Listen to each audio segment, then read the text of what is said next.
ਉਹਨਾਂ ਨੂੰ ਇਹਨਾਂ ਮੁਅੱਤਲ ਕੀਤਾ। ਤੇ ਸਾਂਝੇ ਪਹਿਲਵਾਨ ਦਾ ਉਹਨਾਂ ਤੋਂ ਕਿਹਾ ਜੀ ਕਿ ਇਹ ਸਾਂਝਾ ਪਹਿਲਵਾਨ ਕੌਣ ਹੈ? ਉਹਨਾਂ ਦੱਸਿਆ ਜੀ ਇਟਲੀ ਤੋਂ ਆਇਆ। ਉਹਨੂੰ ਪੁਲਿਸ ਵਾਲਾ ਕਾਲ ਕਰਦਾ ਕਿ ਭਲਵਾਨ ਜੀ ਕਿੱਥੇ? ਉਹਨੇ ਕਿਹਾ ਜੀ ਮੈਂ ਘਰ ਜਾ ਰਿਹਾ ਵਾਂ। ਉਹਨੇ ਆਖਿਆ ਅੱਛਾ ਕਿੰਨੀ ਦੇਰ 'ਚ? ਉਹਨੇ ਆਖਿਆ ਨਹੀਂ। ਚੋਂ ਘਰ ਪਹੁੰਚਦਾ ਪਿੱਛੋਂ ਡਾਲੇ ਜਾਂਦੇ ਦੋ ਪੁਲਿਸ ਦੇ, ਉਹਦੇ ਡੋਰ ਸ਼ੋਰ ਭੰਨ ਕੇ ਅੰਦਰ ਉਹ 19 ਲੱਖ ਰੁਪਈਆ ਤੋਂ ਕੁਝ ਸੋਨਾ ਉਹਦਾ ਪਿਆ ਹੁੰਦਾ। ਮੈਨੂੰ ਉਹਨੇ ਬਜਾਤੇ ਖੁਦ ਦੱਸਿਆ ਸੀ ਕਿ ਮੇਰੇ ਕੋਲ ਸਾਰੀ ਪੈਸਾ ਔਰ ਸੋਨਾ ਮੇਰੇ ਕੋਲ ਪਿਆ ਹੁੰਦਾ ਘਰ 'ਚ। ਤੇ ਉਹ ਮੇਰੇ ਕੋਲ ਲੰਡਨ ਵਿਜ਼ਿਟ ਕਰਕੇ ਗਿਆ ਇੱਕ ਦੋ ਵਾਰੀ। ਪਹਿਲਵਾਨ ਆਦਮੀ ਕੋਈ ਨਾ, ਉਹ ਕੋਈ ਸਮੋਕ ਕਰਦਾ, ਉਹਨੂੰ ਜਿੰਮ ਦਾ ਤੇ ਖਾਣ ਦਾ ਬਸ ਸ਼ੌਕ ਹੈ। ਇਹ ਉਹਨੂੰ ਕੁੱਟ ਫੰਡ ਕੇ ਤੇ ਉਹਦਾ ਪੈਸਾ ਔਰ ਸੋਨਾ ਲੈ ਕੇ ਤੇ ਇਹ ਚਲੇ ਜਾਂਦੇ। ਉਸ ਤੋਂ ਬਾਅਦ ਜਿਹੜਾ ਖਵਾਜਾ ਸਰਾਏ ਉਹਨਾਂ ਨੂੰ ਇਹ ਫੜ ਫੁੜ ਕੇ ਮਾਰ ਕੁੱਟ ਕੇ ਤੇ ਉਹਨਾਂ ਨੂੰ ਚਲਾਨ ਕਰਕੇ ਜੇਲੇ ਪਾ ਦਿੰਦੇ।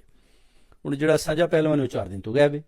ਉਹਦੀ ਵਾਲਦਾ ਮੈਨੂੰ ਕਾਲ ਕਰਦੇ। ਇੱਕ ਰਾਜਾ ਮੋਹਸਨ ਸਾਹਿਬ ਨੇ ਉਹਦੀ ਗੜੀ 'ਚ ਰਹਿੰਦੇ, ਉਹ ਭਲਵਾਨ ਦੇ ਨਾਲ ਹੁੰਦਾ। ਮਦੀਨਾ ਸਈਦਾ ਵੀ ਉਹ ਸਾਡੀ ਫਤਿਹ ਤੇ ਵੀ ਗਿਆ, ਵਾਲਦਾ ਦੀ ਤੇ ਦੋਵੇਂ ਗਏ ਸੀ।